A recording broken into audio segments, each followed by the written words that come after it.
யோவானுக்கு எழுதின சுவிசேஷம் 11ஆம் அதிகாரம் 35ஆம் வசனம் 36ஆம் வசனத்துல நாம் வாசிக்கும் போது இயேசு கண்ணீர் விட்டார். என்னடா பாஸ்டர் உயிர்த்தெழுந்த நாள்ல இயேசு கண்ணீர் விட்டாருன்னு சொல்றாரு. அதோட முடியல.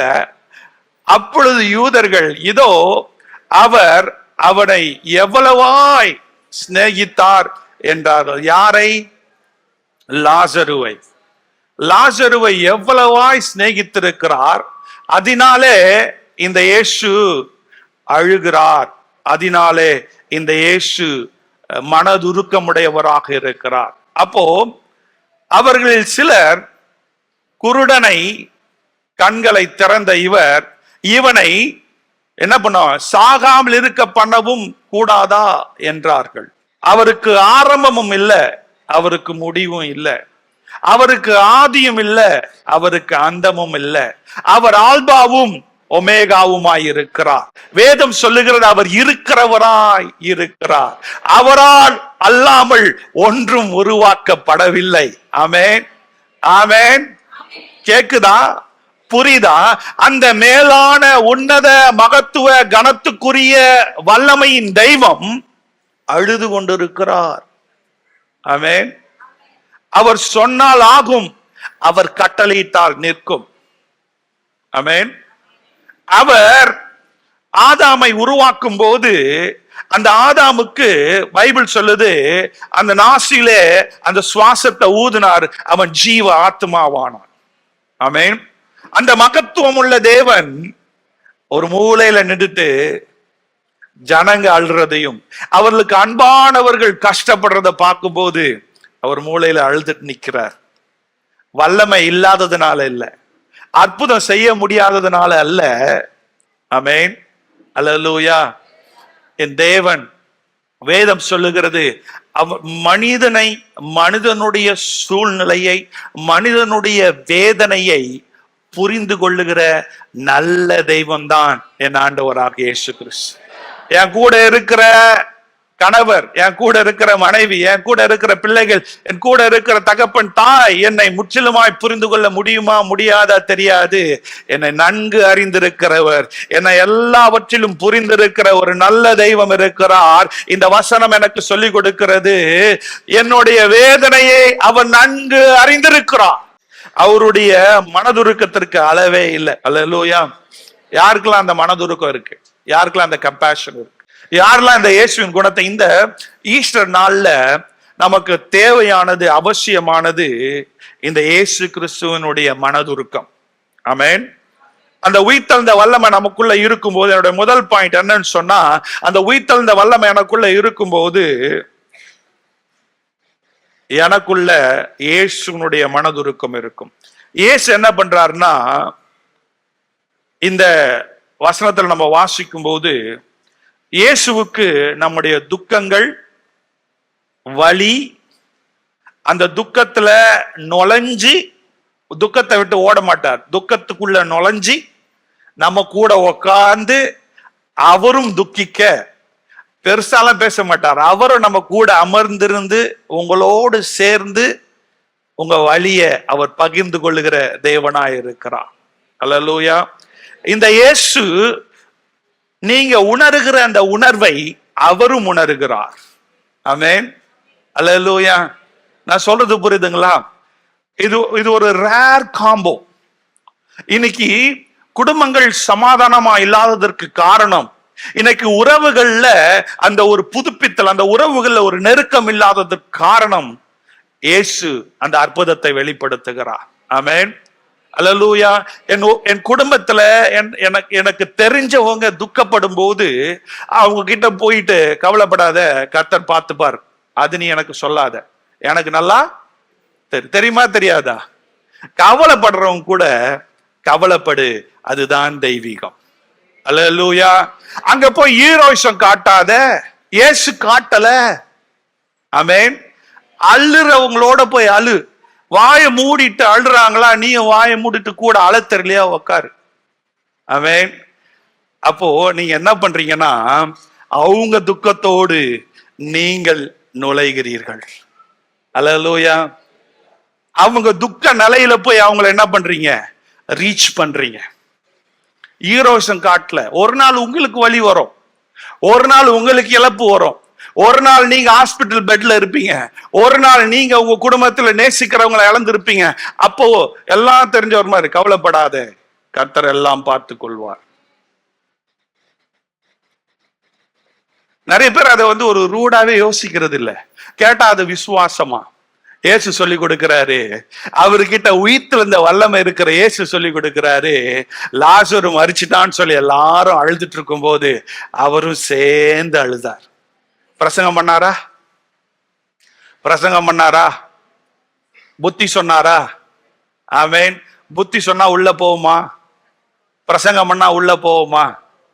உங்க பிரசங்கம் எல்லாம் வேணாம், உங்க செயல் தான் வேணும். அல்லேலூயா, அல்லேலூயா. சத்தமா அல்லேலூயா சொல்லுங்களேன். அப்போ உங்களுக்குள்ள உயிர்த்தெழுந்த வல்லமை இருக்குமானால், இந்த உயிர்த்தெழுந்த வல்லமையின் தெய்வம் உங்களுக்குள் வாசம் பண்ணுவாரானால், இந்த அன்பு, இந்த இயேசுவின் அன்பு எனக்குள்ளாக இருக்கிறது. இயேசு கிறிஸ்து அந்த கல்லறை இருக்கிற இடத்துக்கு நடக்கிறார். அவருடைய கரத்தை அந்த குடும்பத்தினுடைய தோல்ல போடுறார். அவர் ஆளுறார். எபிரேயருக்கு எழுதின புஸ்தகம் 4ஆம் அதிகாரம் 15ஆம் வசனம் ரொம்ப அழகா இந்த பிரதான ஆசானுடைய ஊழியத்தை பத்தி எப்படி சொல்லுதுன்னு பாருங்க. எபிரேயருக்கு எழுதின புஸ்தகம் 4ஆம் அதிகாரம் 15ஆம் வசனம். நம்முடைய பலவீனங்களை குறித்து பரிதபிக்க கூடாத பிரதான ஆசாரியர் நமக்கு இராமல் எல்லா விதத்திலும் நம்மை போல சோதிக்கப்பட்டு பாவம் இல்லாதவராய் இருக்கிற பிரதான ஆசாரியரே நமக்கு இருக்கிறார். ஆமென். அல்லேலூயா, அல்லேலூயா. பரிதபிக்கிற கல்லான இருதயமுடைய ஊழியன் அல்ல, கல்லான இருதயமுடைய தகப்பன் அல்ல, கல்லான இருதயமுடைய தாய் அல்ல, கல்லான இருதயமுடைய கணவன் அல்ல. ஆமென். இந்த இயேசு கிறிஸ்து பரிதபிக்கிறவர். எப்படி? எல்லாரும் சொல்லுங்க, பரிதபிக்கிறவர். நம்ம பலவீனப்படும் போது, பலவீனப்பட்ட, நீ தப்பு பண்ண, அதனாலதான் நீ பலவீனப்பட்டிருக்க, நீ செஞ்சதுக்கான தண்டனை அனுபவிக்கிற, அப்படிப்பட்ட இயேசுவை நம்ம வணங்க வரல. கிறிஸ்தவ பிள்ளைகளை இன்னைக்கு நீங்க விழுந்தா நாளைக்கு இன்னொருத்த விழுவான், நாளைக்கு இன்னொருத்த விழுந்தா நீ ஏதாவது உரத்துல விழுக வரும். தூக்குகிற பிள்ளைகளாக கர்த்தர் நம்மை அபிஷேகித்து வைத்திருக்கிறார். அல்லேலூயா சொல்லுங்க. தூக்குகிற, கட்டுகிற, சத்தமா சொல்லுங்க, தூக்குற, கட்டுற பிள்ளைகளா கர்த்தர் வைத்திருக்கிறார். யாராச்சும் ஒருத்தர் ஏதாவது ஒரு காரியத்துல இடிக்கிற மாதிரி சொன்னா நீங்களும் சேர்ந்து இடிக்காதீங்க. இடிக்கிறவங்களுக்கு, ஐயா நம்மளே யாருக்கணும் இடிஞ்சு உட்கார்ந்துட்டு இருக்கோம், எதையும் நம்ம இடிக்க வேணாம், கட்டுவோம். அல்லேலூயா. ஒருத்த ஒரு கட்டையை எடுத்துட்டு எரியிற இடத்துல வைக்கணும்னு நினைச்சானா, இன்னும் தக தக தகன்னு எரிட்டோம்னு நினைச்சானா, நீங்க தண்ணிய ஊத்தி அமைங்க. ஆமென். யாரெல்லாம் தண்ணி ஊத்துவா? யார் கிருஷ்ணால ஊத்துவா? நல்லா ஊத்தி எரிச்சிட்டு மனசாட்சியே இல்லாம அப்படியே உக்காந்துட்டேன். நீங்க இல்லைன்னா நான் ஒன்னும் இல்லை. மற்றவங்க கஷ்டப்படும் போது நமக்கும் வலிக்கணும். ஆமென். அல்லேலூயா. தேவ பிள்ளைகளா இருக்கிற நீங்க ஒருத்தருக்கு ஒருத்தர் கஷ்டப்படும் போது எப்படி இந்த கை ஆட்டோமேட்டிக்கா பாஸ்ட் வருவாங்க, லீடர்ஸ் வருவாங்க, அவங்க வருவாங்க, இவங்க வருவாங்க. கொஞ்சம் கவனிங்க. உயிர்த்தெழுந்த நாள்ல முதல்ல இயேசு கிட்ட இருந்து கத்துக்கிற ஒரு நல்ல காரியம் என்ன தெரியுமா? இப்ப லாசரு உயிரோட எழுப்ப போறது அவருக்கு நல்லா தெரியும். தெரியுமா தெரியாதா? அவருக்கு நல்லா தெரியும். அவர் உலக தோற்றத்துக்கு முன்னாடியே இந்த காரியம் நடக்க போறதை அவர் முன்குறிச்சிட்டார். இந்த டேட்ல, இந்த டைம்ல இது நடக்க போகுதுன்றது இயேசுக்கு நல்லா தெரியும். தெரியுமா? தெரியும். ஆமென். அல்லேலூயா. ஆனாலும் அவர் நமக்கு என்ன முன்மாதிரி வச்சார்னா, மனுஷனுக்கு என்ன தேவை தெரியுமா? ஒருத்தன் வேதனையோடு இருக்கும்போது அவன் வேதனை நீ பகிர்ந்து கொள். ஆமென். அல்லேலூயா. ஒருத்தன் பயந்து, காயப்பட்டு, அடிக்கப்பட்டு, அவன் ஒதுக்கப்பட்டு, கைவிடப்பட்ட சூழ்நிலை, நொறுக்கப்பட்டு, உறவுகள்ல நொறுக்கப்பட்டு, இன்னைக்கு உறவுகள் நொறுக்கப்பட்டிருக்கு, கண்ணீரோடு, வேதனையோடு, சோர்வோடு, இழப்பின் மத்தியில உடைந்து ஒரு மனுஷன் உட்கார்ந்துட்டு இருக்கும் போது, இந்த இயேசு கிறிஸ்து எப்படி லாசருவின் கல்லையில வந்தாரோ அது போல உங்க பக்கத்துல இந்த காலை வெள்ள நிக்கிறார். உன் உடைஞ்ச உள்ளத்தை அவர் பார்க்கிறார், உன் வலிய பார்க்கிறார். அவர் பார்த்துட்டு உங்களை பார்த்து முகமா என்ன தெரியுமா சொல்றாரு? நீ தனியால் அல்ல, நான் உன் கூட இருக்கேன். அன்றைக்கு லாசருவை உயிரோடு எழுப்புகிற அந்த வல்லமை இன்றைக்கு உன் மத்தியில உன் சமூகத்துல இருக்கிறது. அல்லேலூயா. அவர் உன் அண்டையில நின்று கொண்டிருக்கிறார். உன்னுடைய துக்கங்களை அவர் அறிந்திருக்கிறார். உன்னுடைய இழப்பை அவர் அறிந்திருக்கிறார். உன் உடைவை அவர் அறிந்திருக்கிறார். உடைக்கப்பட்டிருக்கிற உறவை அறிந்திருக்கிறார். நீ எழும்பி எழும்பி எழும்பி ஓடி ஓடி இன்னும் ஆசீர்வாதம் அடையாமல் சோர்ந்து போகிற உன் சோர்வை கர்த்தர் பார்க்கிறார். தனிமையில வடிக்கிற ஒவ்வொரு கண்ணீரையும் கர்த்தர் காண்கிறார். அவர் பார்க்கல நினைக்காதீங்க, அவர் உங்களோடு கூட இருக்கிறார். அவர் உங்களை விட்டு விலகாமல் இருக்க உன் பயத்தின் மத்தியில இருக்கிறார். ஆமென். அதுதான் சத்தியம், அதுதான் உண்மை. உன் கூட இருக்கிறவங்க புரிந்து கொள்ள விட்டாலும் உன்னோடு எப்போதும் இருக்கிறவர் உன்னை புரிந்து கொள்ளுகிறார். ஆமென். அதனால இந்த கால வேளையில இந்த இயேசு உண்மையாக உன் வேதனையில இருக்கிறார்னு சொல்லி நம்புறியா? விசுவாசிக்கிறீங்களா? இல்லனா அவர் பேசுறத கேட்கறது கூட நமக்கு நேரம் இல்லையா? இல்லனா இந்த பாரத்தை நான் யாருக்கிட்டையும் கொடுக்க மாட்டேன், நானே சுமந்துடுறேன்னு சொல்லி நீங்க ட்ரை பண்றீங்களா? உங்களால சுமக்க முடியாது. அதுக்காக தான் உங்களுக்காக சுமப்பதற்கு இந்த தேவன் உங்களோடு கூட இருக்கிறார். நான் சுமந்து சுமந்து நானே சுமக்கிறேன், என் வாழ்க்கை இப்படியே முடிஞ்சிடும், பரவாயில்ல, இப்படியே நான் வாழ்ந்துடுறேன், இப்படியே நான் முடிச்சிடுறேன்னு சொல்லி உங்களுக்குள்ளேயே நீங்க பேசிட்டே இருக்கிறீங்களா? உங்களுக்குள்ளேயே புலம்பிட்டே இருக்கீங்களா? இன்னைக்கு கர்த்தர் உங்களை பார்த்து சொல்ல, நீ புலம்பாத, உனக்குள்ளேயே நீ சொல்லி சொல்லி உன்னை சோறுக்குள்ள நடத்தாத. உன் பாரத்தை சுமப்பதற்கு உன் தேவன், உன் இரட்சகர் உன்னோடு கூட இருக்கிறார். அல்லேலூயா. எத்தனை பேர் விசுவாசிக்கிறீங்க? எத்தனை பேர் அந்த இயேசுவின் அன்பை இந்த காலை வேளை அனுபவிக்கிறீங்க? அனுபவிக்கிறதுக்கு கர்த்தர் உங்களை அழைக்கிறார். அல்லேலூயா. இந்த பிரச்சனைகள், இந்த போராட்டம், இந்த துக்கத்தை, உங்களுடைய எல்லா அறிக்கைகளையும், உங்களுடைய எல்லா விண்ணப்பங்களையும் ஆண்டவருடைய சமூகத்துல கொண்டு வந்து, ஆண்டவரே நான் இந்த துக்கத்தோடு இருக்கிறேன், இந்த வேதனையோடு இருக்கிறேன் என்று சொல்லி நீங்கள் ஜெபிக்கும் போது கர்த்தர் உங்களோடு கூட இணைந்து உங்களுக்காக ஜெபிக்கவும் உங்களுக்காக ஒரு மத்தியஸ்தனாய் இருக்கிறார். ஆமென். அல்லேலூயா. அப்போ இந்த வசனம் நமக்கு சொல்லிக் கொடுக்குது, இயேசுக்கு நம்முடைய துக்கங்கள் எல்லாம் தெரியும். ஆமென். அவர் நம்முடைய துக்கங்கள் வழியாய் நுழைந்து செல்லுகிறவர், விட்டு ஓடுறவர் அல்ல. துக்கப்படும் போது விட்டு ஓடுறவரு அல்ல, உங்க உணர்வை புரிந்து கொள்ளுகிற தேவன். ஆமென். இந்த வசனம் நமக்கு சொல்லிக் கொடுக்கிறது. அல்லேலூயா. இரண்டாவது லூக்கா எழுதின சுவிசேஷம் 24ஆம் அதிகாரம் 6ஆம் வசனம் 7ஆம் வசனத்துல நம்ம வாசிக்கும் போது, ஒருத்தர் வாசிங்க. அவர் இங்கே இல்லை, அவர் உயிர்த்தெழுந்தார். மனுஷகுமாரன் பாவிகளான மனுஷர் கையில் ஒப்பு கொடுக்கவும் சிலுவையில் அறையப்படவும் 3ஆம் நாளில் எழுந்திருக்க வேண்டும் என்பதாக அவர் கலிலேயாவில் இருந்த காலங்கள் உங்களுக்கு சொன்னதை நினைவு கூறுங்கள் என்றார். ஆமென். அல்லேலூயா. இந்த 6ஆம் வசனம் பாத்தீங்கன்னா சரித்திரத்திலேயே இதுவரைக்கும் இந்த மாதிரியான வார்த்தை, இந்த மாதிரியான அற்புதமான உன்னதமான வார்த்தை சரித்திரத்திலே இல்லை. ஆமென். யார் சொல்ல வரனா, யாருக்குமே இந்த வார்த்தை சொல்லப்பட முடியாது. இயேசுக்கு ஒண்டிதான் இந்த வார்த்தையை சொல்லி இருக்கிறாங்க. என்ன வார்த்தைனா, அவர் இங்கே இல்லை, அவர் உயிர்த்தெழுந்தார். அல்லேலூயா. எந்த மனுஷனுக்காச்சும் இதை சொல்ல முடியுமா? எந்த தெய்வங்களுக்காச்சும் இதை சொல்ல முடியுமா? ஒரே ஒரு உலக இரட்சகர், ஒரே ஒரு மெய்யான தெய்வம், ஒரே ஒரு பரிசுத்தர், ஒரே ஒரு விடுதலை நாயகன், அவருக்கு ஒருத்தருக்கு தான் சரித்திரத்திலேயே இந்த வார்த்தை பொருந்தக்கூடியதாக இருக்கிறது. அல்லேலூயா. எத்தனை பேருக்கு புரியுதுன்னு தெரியல. சரித்திரத்திலேயே யாருக்கும் யாரையாச்சும் அடக்கம் பண்ணப்பட்டவன் அடக்கம் பண்ணப்பட்டதோடு அங்க அழுகி செத்து எல்லாம் பூச்சி புழு வந்து கடைசியில மாம்சம்லாம் இல்லாம எலும்பு கூட தின்னு எலும்பு கூட இல்லாம போயிடுவான், மண்ணோடு மண்ணா போயிடுவான்.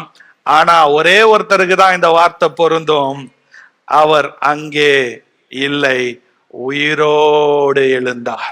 என் கூட எல்லாரும் சொல்லுங்க, அவர் அங்கே இல்லை, உயிரோடு எழுந்திருக்கிறார். அப்படின்னா என்னன்னா, அங்கே இல்லைன்னா நீங்க வச்ச கல்லறையில் அவர் இல்ல, கல்லறைகள் அவரை அடக்கி ஆள முடியாது. ஆமென். கல்லறைகள் கல்லு வச்சு மூடினாலும், போர் சேவர்கள் வச்சு மூடினாலும், எதை வச்சு மூடினாலும், என்ன பிளான் பண்ணாலும் அவருடைய திட்டத்தை முறியடிக்க கூடிய சக்தி இந்த பூமியில யாருக்குமே இல்ல. அவர் திட்டம் பண்ணினது போல, அவர் சரித்திரத்துல பிளான் பண்ணினது போல, அவர் உலக தோற்றத்துக்கு முன்னாடியே பிளான் பண்ணினது போல 3ஆம் நாளில் உயிரோடு கூட எழுந்திருந்தார். அவர் இன்றைக்கு நம்ம மத்தியில் இருக்கிறார். அல்லேலூயா. அந்த கல்லறை இப்பயும் காலியா இருக்கு. Death could not hold him. He is author of life. Every fear we have about death, judgment, meaningless, and the grave find its answer. It is these 6 words: He is not here, He has risen. Amen. Hallelujah. அப்போ இந்த உயிர்த்தெழுதல் வெறும் வடிவம் மாத்திரம் இல்ல, இந்த உயிர்த்தெழுதல் உண்மையான சரித்திரம் என்ற முதற்காரர். இந்த உயிர்த்தெழுதல் சிலுவை என்கின்ற அடையாளமோ வடிவம் அல்ல, இந்த உயிர்த்தெழுதல் சரித்திரம். எல்லாரும் சொல்லுங்க, சரித்திரம். ஆமென். அல்லேலூயா. 1 கொரிந்தியர் புத்தகம் 15ஆம் அதிகாரம் 55ஆம் வசனத்தை வாசிங்க. சரித்திரம் அதை எப்படி ப்ரூவ் பண்றதுன்றத பாருங்க. 1 கொரிந்தியர் 15:55 வாசிங்க. மரணமே உன் கூர் எங்கே? பாதாளமே உன் ஜெயம் எங்கே? மரணத்தின் கூர் பாவம், பாவத்தின் பலன் நியாயப்பிரமாணம். நம்முடைய கர்த்தராகிய இயேசு கிறிஸ்துவினாலே நமக்கு ஜெயம் கொடுக்கிற தேவனுக்கு ஸ்தோத்திரம். அல்லேலூயா. இந்த வசனம் சொல்லுகிறது, இந்த சிலுவை என்பது, இந்த உயிர்த்தெழுதல் என்பது வெறும் வடிவம் அல்ல, வடிவமா வச்சு கொண்டாடுறதோடு அல்ல, அது சரித்திரமாக இருக்குது என்று சொல்லி இந்த வசனம் நமக்கு சொல்லுகிறது. அப்போ இந்த உயிர்த்தெழுந்த வல்லமை நம்முடைய வாழ்க்கையில எப்படி செயல்படுகிறது? ஒருவேளை இந்த காலை வேளையில நீங்க ஒரு முட்டு சந்தில நிக்கிற மாதிரி நின்றுட்டு இருக்கலாம். வழி தெரியாமல் நான் எந்த வழியில போகலான்னு சொல்லி யோசிச்சுட்டு இந்த காலையில வந்திருக்கலாம். அதை எப்படி யாருக்கிட்ட சொல்றதுன்னு தெரியாம வந்திருக்கலாம். ஆமென். நீங்க முட்டு சந்தில நின்றாலும் உயிர்த்தெழுந்த வல்லமை அந்த முட்டு சந்திலையும் வந்து நிற்கும். வழி தெரியாம திகைத்து நிற்கும் போது வழிகாட்டியா இருக்கிற கர்த்தர், உயிர்த்தெழுந்த இரட்சகர் உன்னோடு கூட இருக்கிறார். கண்ணை திறந்து பாருங்க. இந்த காலை வேளையில ஆவிக்குரிய கண்ணை திறந்து பாருங்க. வழி தெரியல ஆண்டவரே, வழி புரியல ஆண்டவரே, என் வாழ்க்கையை நான் வெறுத்துட்ட ஆண்டவரே, என் உறவுகளை நான் வெறுத்துட்ட ஆண்டவரே, தோல்விக்கு மேல தோல்வி ஆண்டவரே, இருளுக்கு மேல இருள் ஆண்டவரே, என்னால விடுதலையா வாழ முடியல ஆண்டவரே அப்படின்னு சொல்லிட்டு இருக்கீங்களா? ஆண்டவர் உங்க பார்த்து சொல்றாரு, உங்க வாழ்க்கையில நான் எப்படி கல்லறையிலிருந்து வெளில வந்தோனோ அது போல இப்ப நீ மாட்டிக்கிட்டு முழிக்கிற, கலங்கி இருக்கிற, வெளியில வர முடியல நினைச்சிட்டு இருக்க அந்த கல்லறையிலிருந்து உன்னை உயிர்ப்பிக்க இந்த தேவன் உண்மையுள்ளவராய் இருக்கிறார். எத்தனை பேர் நம்புறீங்க? எத்தனை பேர் விசுவாசிக்கிறீங்க? உயிர்த்தெழுந்த தேவன் நம்மத்தில் இருக்கு. It's not end of your story. நீங்க இப்ப வாழ்ற இந்த முட்டு சந்துன்றது உங்க வாழ்க்கைக்கான முடிவல்ல, உங்க வாழ்க்கைக்கான துவக்கமே.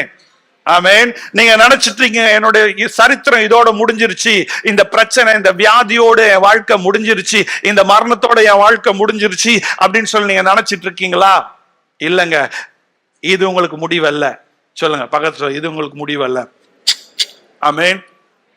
வயசானவனாச்சு, இதுதான் எனக்கு வயசாயிடுச்சு, யாருமே என்ன பாக்குறது இல்ல, யாருமே என்கிட்ட பேசுறது இல்ல, என்னால ஒழுங்கா வேலை செய்ய முடியல, எனக்கான உணவு இல்லை, எனக்கான உடை இல்லை, எனக்கான இருப்பிடம் இல்லை, இதோட முடியல, இதோட முடியல. உங்களுக்கு குட் நியூஸ் ஆண்டவர் வச்சிருக்கார். ஒருவேளை தனிமையில ஒருவேளை நீங்க வாடி தவித்து கொண்டிருக்க, நீங்க நினைச்சுக்கலாம் என் தனிமை தான் எனக்கு முடிவுன்னு நினைச்சுக்கலாம். உங்க தனிமை உங்களுக்கு முடிவல்ல. ஆமென். கல்லறை உங்களுக்கு முடிவல்ல. நாமெல்லாம் கல்லறைக்கு போனாதான் உண்மையான வாழ்க்கையே ஸ்டார்ட் ஆகுது. ஆமென். ஐயோ, உங்களுக்கெல்லாம் இன்னும் சரியா புரியல. தேவ பிள்ளைகளுக்கு மரணமே இல்லை. யாரெல்லாம் ஆண்டோட பிள்ளைங்க அது கூட பயந்துனே சொல்றாங்க. ஆமே, போவோமா போக மாட்டோமா, போவோமா போக மாட்டோமா அப்படின்ற சிக்னல் இருந்தாலே உண்மையா ரட்சிக்கப்பட்டியா அப்படின்ற கேள்வி இருக்கு. தைரியமா சொல்லணும், நான் ஆண்டோட பிள்ளை, நான் எனக்கு சாவு இல்ல. இங்க கண்ணை மூடுனா ஆண்டோட சமத்துல கண்ணை திறப்பேன். ஆமென். எத்தனை பேர் நம்புறீங்க? எத்தனை பேர் விசுவாசிக்கிறீங்க? அதனாலதான் சொல்றாரு, மரணமே உன் கூரங்கே, பாதாளமே உன் ஜெயமேங்க. அப்போ இந்த பாயிண்ட் என்னன்னு சொன்னா, இயேசு நம்முடைய பெரிய எதிரியா இருக்க அந்த எதிரியை ஜெயித்தார். என்ன தெரியுமா அந்த எதிரி? மரணம். ஆமென். இந்த உலகத்துல பெரிய எதிரியா இருந்தான். எல்லாரும் மரணத்துக்கு பயந்தாங்க. எல்லாரும் மரிச்சுட்டா அவ்வளவுதான், வாழ்க்கையை முடிஞ்சிச்சுன்னு நினைச்சாங்க. நீங்களும் பயப்படுறீங்களா? யாரெல்லாம் பயப்படுறீங்க? நிறைய பேர் நினைச்சுக்கிறாங்க மரிச்சா அதோட என் வாழ்க்கை முடிஞ்சு, அதனால நான் ஜாக்கிரதையா வாழணும். எஸ், ஜாக்கிரதையா வாழு.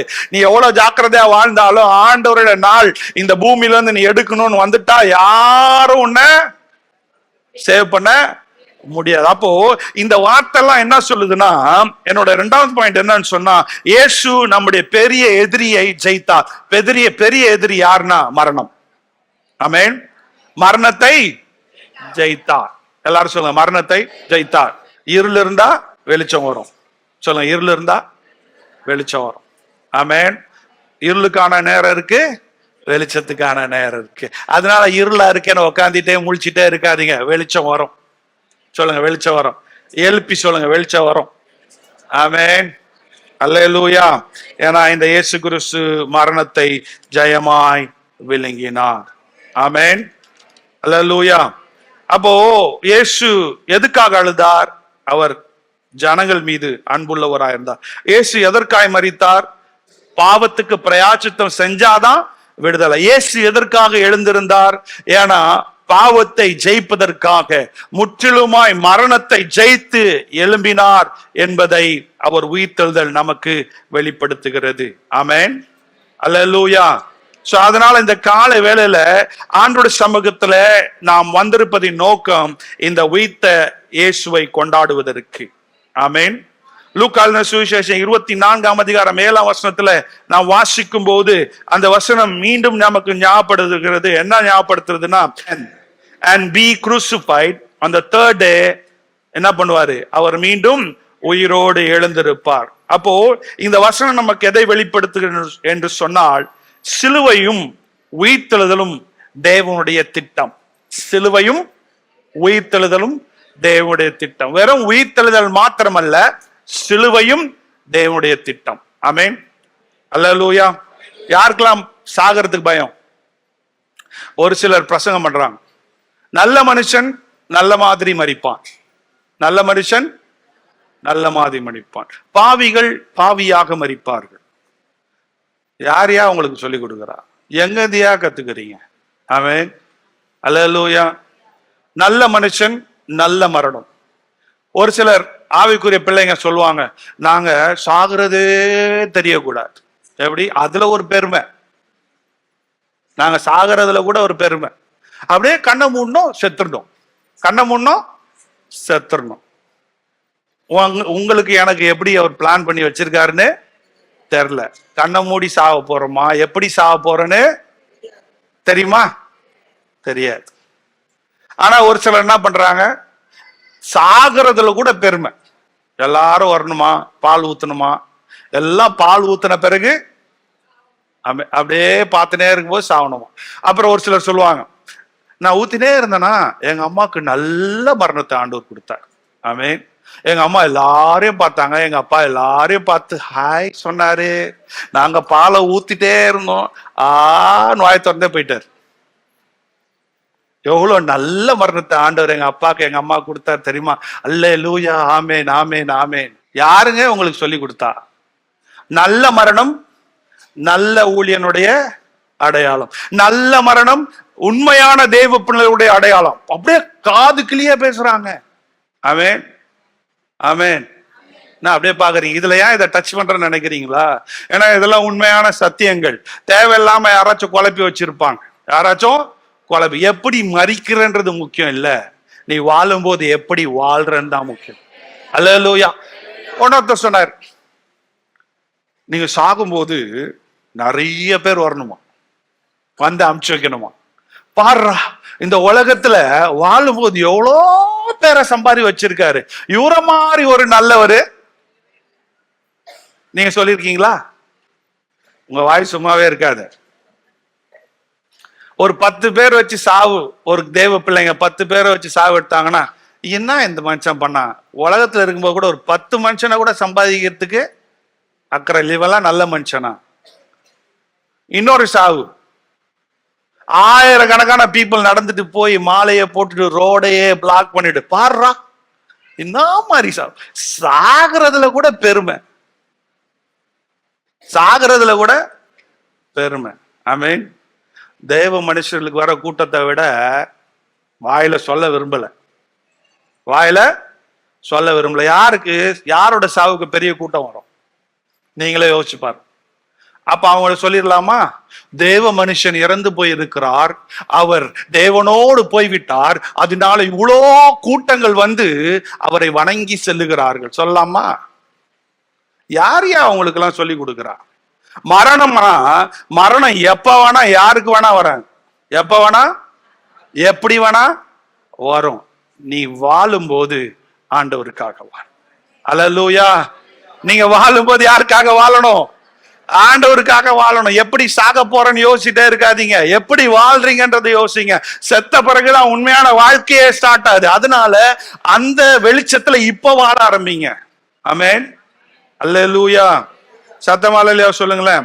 ஆண்டவர் சொல்றா, நீ உலகம் முழுசையும் ஆதாயப்படுத்தி கொண்டாலும் உன் ஜீவனை நஷ்டப்படுத்தினால் உனக்கு லாபம் என்ன என்பதை ஆண்டவர் நமக்கு சொல்லி கொடுத்திருக்கிறார். ஆமென். ஆமென்.